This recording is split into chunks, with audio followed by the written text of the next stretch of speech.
Assalamualaikum sahabat Muksal Al-Fatih yang dirahmati oleh Allah. Bagi sahabat yang mengklik video ini, semoga dilancarkan segala urusannya dan dimudahkan rezekinya. Amin ya rabbal alamin. Pada video ini kita akan membahas sebuah kisah yang sangat menakjubkan yang terjadi pada masa kerajaan Mongol, yaitu kisah seekor anjing yang berontak saat Rasulullah SAW dihina sehingga menyebabkan 40.000 orang memeluk agama Islam. Bagaimana ceritanya? Yuk kita simak. Kejadian ini dikisahkan dalam sebuah kitab Ad-Dararul Kaminah yang ditulis oleh Imam Al-Hafidh Ibnu Hajar Al-Asqalani.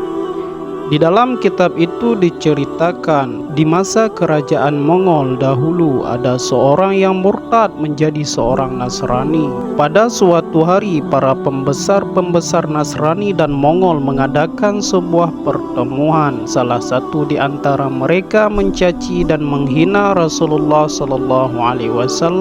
Sedangkan di ruangan itu terdapat seekor anjing pemburu sedang diikat dengan rantai. Tak kala orang Nasrani tersebut mencaci dan menghina Rasulullah SAW, anjing itu pun bereaksi dengan mengonggong dan meronta-ronta sehingga rantai yang mengikat anjing itu pun terlepas, dan anjing itu berlari dan menerkam si pendeta Nasrani tersebut. Orang-orang yang berada di situ bergegas menyelamatkannya dari cengkraman anjing pemburu itu. Salah seorang yang hadir di situ berkata, "Ini dikarenakan kamu menghina Rasulullah SAW."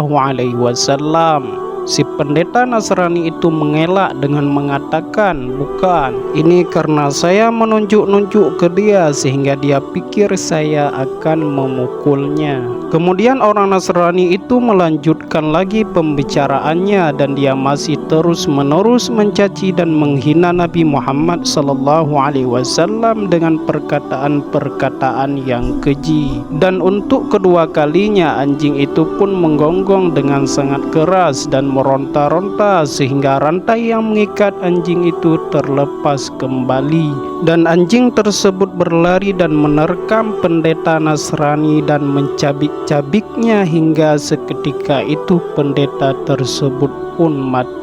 Akibat peristiwa itu kurang lebih 40.000 warga Mongol masuk Islam. Sejarawan mencatat salah satu tokoh pembesar yang masuk Islam adalah Mahmud Ghazan. Beliau adalah penguasa ketujuh divisi Ikhanat Kekaisaran Mongol yang merupakan keturunan dari Genghis Khan. Ghazan yang terlahir sebagai seorang Kristen dan belajar Buddha dianggap sebagai tokoh terkenal karena melakukan pengalihan agama kepada Islam pada tahun 1295 pada saat naik tahta. Setelah Ghazan menjadi seorang muslim, puluhan ribu orang Mongol memeluk agama Islam pada saat itu. Seekor anjing yang kita anggap hina dan najis tetapi memiliki naluri dan perasaan. Saat Rasulullah SAW dihina, dia pun tidak menerima, lantas dia pun mencabik-cabik si pendeta tersebut hingga mati. Terus bagaimana kita menyikapi di saat kita melihat orang yang menghina Rasulullah SAW? Kedudukan kita sebagai seorang muslimin ketika membela Rasulullah SAW ada beberapa tingkatan secara hukum syariat.